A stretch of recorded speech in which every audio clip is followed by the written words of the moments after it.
নমস্কার বন্ধুরা, দীপিকা কিচেনে আপনাদের সবাইকে স্বাগত। আজ আমি আপনাদের নতুন একটা রেসিপি শেয়ার করব আপনাদের সাথে।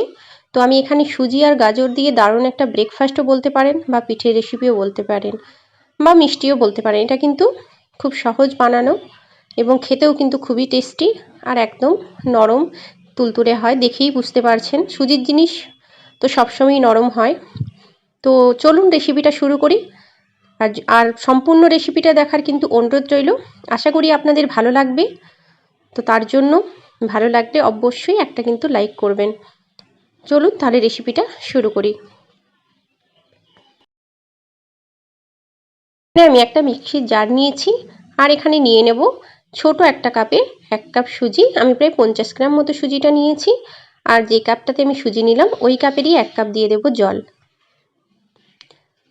জলটা দিয়ে আমি একটু ব্লেন্ড করে নেব সুজিটা। তার জন্য ঢাকনাটা লাগিয়ে আমি ব্লেন্ড করে নিচ্ছি। দেখুন সুজিটা আমি ব্লেন্ড করে নিয়েছি। এবারে একটা পাত্রে আমি এটা ঢেলে নেব। এখানে আমি সমস্ত সুজিটা ঢেলে নিয়েছি। এবারে মিক্সিং জারে যেটুকু সুজি লেগে আছে আমি তার মধ্যে আরও 1 কাপ জল দিয়ে ভালো করে ধুয়ে নিচ্ছি। এবারে এখানে সেই জলটাও দিয়ে দিচ্ছি। এবার একটু মিশিয়ে নেব। এটা কিন্তু খুব বেশি গাঢ় করা যাবে না, আর খুব বেশি পাতলা হবে না। এখানে খুব ভালো করে জল আর সুজিটা খুব ভালো করে মিশিয়ে নিচ্ছি। আমি এখানে প্রায় 2 কাপ মতো জল দিলাম, আরও 1 কাপ জল দিচ্ছি, একটু কম দিলাম। তো টোটাল আমার এখানে 2.5 কাপ মতো জল দিয়েছি, আর নিয়েছি 1 কাপ সুজি। যেই কাপেরই সুজি নিয়েছিলাম সেই কাপেরই 2.5 কাপ জল দিলাম। আর এখানে দিয়ে দিচ্ছি পরিমাণ মতো একটু নুন। নুনটা দিয়ে আবারও খুব ভালো করে মিশিয়ে নেব। এটা কিন্তু এরকমই পাতলা হবে, খুব বেশি কিন্তু গাঢ় করা যাবে না, একটু পাতলা করলে ভালো হয়। এই যে দেখুন, ঠিক এইরকম পাতলা হবে, আর ঘনত্বটাও এরকম হবে। এবারে একটু আমি পুর বানিয়ে নেব। তার জন্য আমি একটা কড়া বসিয়ে দিয়েছি, আর নিয়ে নিচ্ছি 2 টেবিল চামচ ঘি। ঘিটা একটু গরম করে নেব।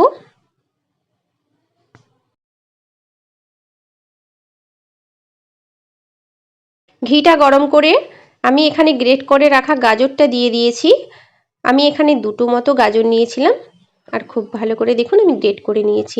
এবারে এই গাজরগুলো একটু ঘিয়ের মধ্যে দিয়ে একটু ভালো করে ভেজে নেব, যাতে হালি ভাবটা না থাকে সেই অবধি ভেজে নেব। এখানে 2 থেকে 3 মিনিট মতো আমি একটু গাজরটা ভেজে নিচ্ছি। মিডিয়াম টু লো আঁচে, আমি কিন্তু হাই করিনি। তো এবারে ভালো করে ভেজে নিয়ে এর মধ্যে এখানে আমি দিয়ে দেব খেজুরের গুড়। তো আপনাদের কাছে যদি খেজুর গুড় না থাকে সেখানে কিন্তু আপনারা চিনি ব্যবহার করতে পারেন। এবারে পুরো গুড়টা আমি একটু মিশিয়ে নেব। এভাবে কিন্তু রান্না করতে করতে গুড়টা কিন্তু গলে যাবে।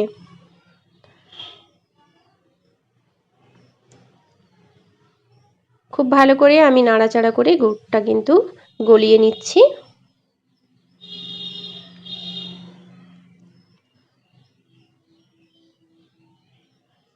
আমি আবারও 1 থেকে 2 মিনিট মতো একটু নাড়াচাড়া করে নিয়েছিলাম। দেখুন গুড়টা কিন্তু অনেকটাই গলে গেছে।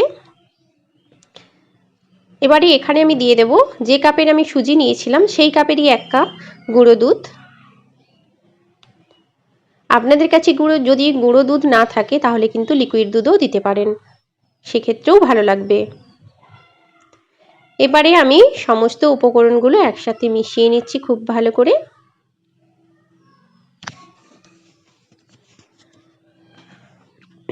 এখানে আমার সমস্ত উপকরণগুলো খুব ভালো মতো করে মেশানো হয়ে গেছে। আমি আবারও এখানে 2 থেকে 3 মিনিট একটু নাড়াচাড়া করে নিচ্ছি। এবারে মিষ্টির পরিমাণটা ব্যালেন্স রাখার জন্য আমি দিয়ে দিচ্ছি অল্প একটু নুন। আপনারা এখানে কিন্তু নুনটা দিতেও পারেন, নাও দিতে পারেন। আবারও ভালো করে আমি কিন্তু মিশিয়ে নিচ্ছি। এটা কিন্তু খুব ভালো করে নাড়াচাড়া করে রান্নাটা করে নিতে হবে। একটুক্ষণ পরে আমি এখানে দিয়ে দিচ্ছি 1 কাপ জল। জলটা দিয়ে আবারও ভালো করে নাড়াচাড়া করে আমি ঢাকনা দিয়ে দেব। ঢাকনা দিয়ে আমি এখানে 2 থেকে 3 মিনিট মতো হতে দেব মিডিয়াম টু লো গ্যাসে। তবে মধ্যিখানে একটু কিন্তু ঢাকনাটা খুলে দেখে নেবেন যাতে বসে না যায়। তো আমি ঢাকনাটা দিয়ে দিচ্ছি। ঢাকা দিয়ে আমি মিডিয়াম টু লো গ্যাসে প্রায় 2 মিনিট মতো হতে দিয়েছি। দেখুন এখানে ঢাকনাটা খুলে নিয়েছি, দেখুন অনেকটা কিন্তু জলটা টেনে নিয়েছে। খুব ভালো করে নাড়াচাড়া করে নিচ্ছি। আর এখানে দেখুন আমি 4 থেকে 5টা মতো আমন্ড বাদাম নিয়েছি। বাদামগুলো একটু গ্রেট করে দিচ্ছি। আপনাদের কাছে যদি আমন্ড বাদাম না থাকে, যদি কাজু বাদাম থাকে সেটাও দিতে পারেন, সেটা দিলেও হবে। আমি কিন্তু বাদামগুলোকে একটু গ্রেট করে নিচ্ছি। আমার এখানে সমস্ত বাদামগুলো গ্রেট করা হয়ে গেছে। এবারে আমি একটু মিশিয়ে নেব।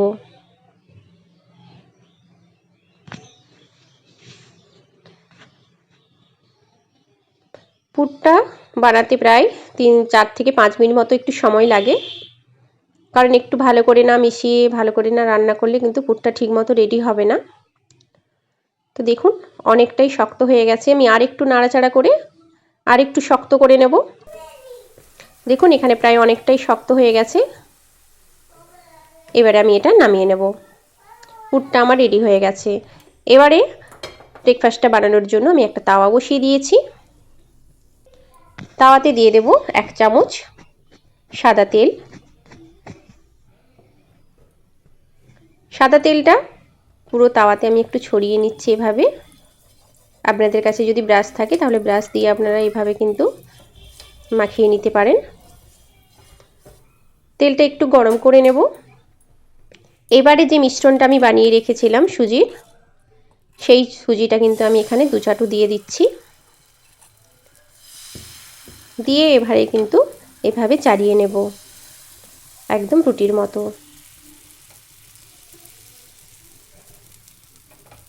যেটুকু বাকি রয়েছে সেখানে আমি আরেকটু দিয়ে দেব।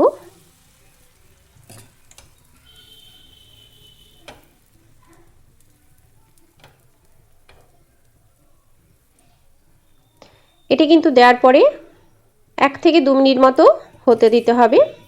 যখন দেখবেন উপরটা এইরকম শুকনো শুকনো হয়ে গেছে তখন কিন্তু পুরটা দিয়ে দিতে হবে। এবার এখানে আমি যে পুরটা বানিয়ে রেখেছিলাম সেই পুরটা দিয়ে দিচ্ছি। পুরটা প্রায় ঠান্ডা হয়ে গেছে তাই হাতের সাহায্যেই দিয়ে দিচ্ছি, আর আপনারা কিন্তু একটা চামচের সাহায্যেও দিতে পারেন। এবারে আমি সাইড থেকে একটু ফোল্ড করে দেব, তার জন্য এই যে সাইডগুলো দেখুন একটু ছাড়িয়ে নিচ্ছি। এটা আরেকটু হবে। এই যে হয়ে গেছে। এবারে দেখুন কত সুন্দর ফোল্ড হয়ে যাচ্ছে, আর কিন্তু চিটছে না, উঠে যাচ্ছে। একই রকমভাবে আরও এই দিকটাও আমি ফোল্ড করে দেব। দেখুন খুব সুন্দরভাবে ফোল্ড হয়ে যাচ্ছে। এবারে সাইডগুলো এভাবে ফোল্ড করে দেব। এটা কিন্তু সুস্বাদু, আপনারা যদি বাড়িতে বানান সুন্দর লাগে। আমাকে কিন্তু কমেন্ট বক্সে জানাতে ভুলবেন না। বানিয়ে খেয়ে দেখবেন কেমন লাগলো, সেটাও কিন্তু আমাকে কমেন্ট করে জানাবেন। এটা কিন্তু আমার হয়ে গেছে, আমি এটা একটু তুলে নেব।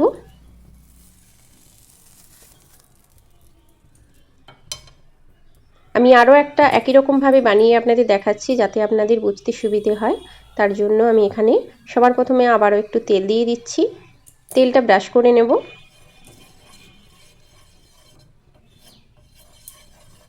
খুব ভালো করে আমি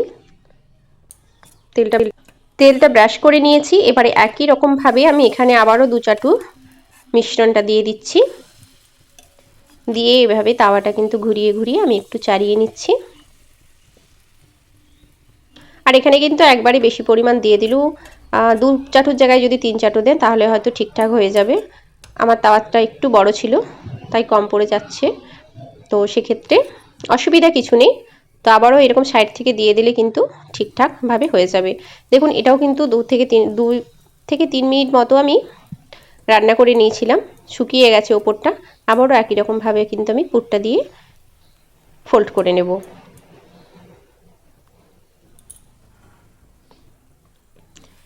দেখুন এটা হয়ে গেছে। সাইডগুলো যে খুব ভালো মতো কিন্তু উঠে যাচ্ছে, একটুও চিটছে না। তো একই রকমভাবে এদিকটাও আমি কিন্তু ফোল্ড করে নেব।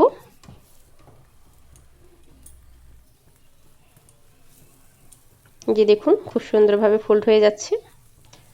সাইডগুলো একই রকমভাবে ফোল্ড করে নিচ্ছি।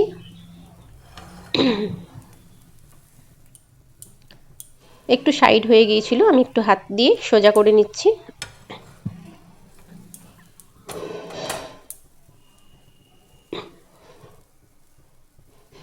একই রকম পদ্ধতিতে আমি কিন্তু বাকিগুলো ভেজে নেব। তো এটা আমি একটু এধারে উল্টে দিচ্ছি যাতে ভালো করে দুটো দিক ভাজা হয়ে যায়। আর যদি উল্টোতে না পারেন তাহলে কিন্তু কোনো অসুবিধা নেই, এটা কিন্তু খুব ভালো মতো এমনিতেই ভাজা হয়ে যাবে। এবারে আমি এটা ভাজা হয়ে গেছে 2 থেকে 3 মিনিট ধরে। তো আমি এবারে এটা তুলে নিচ্ছি। একই রকমভাবে বাকি গুলো ভেজে নেব।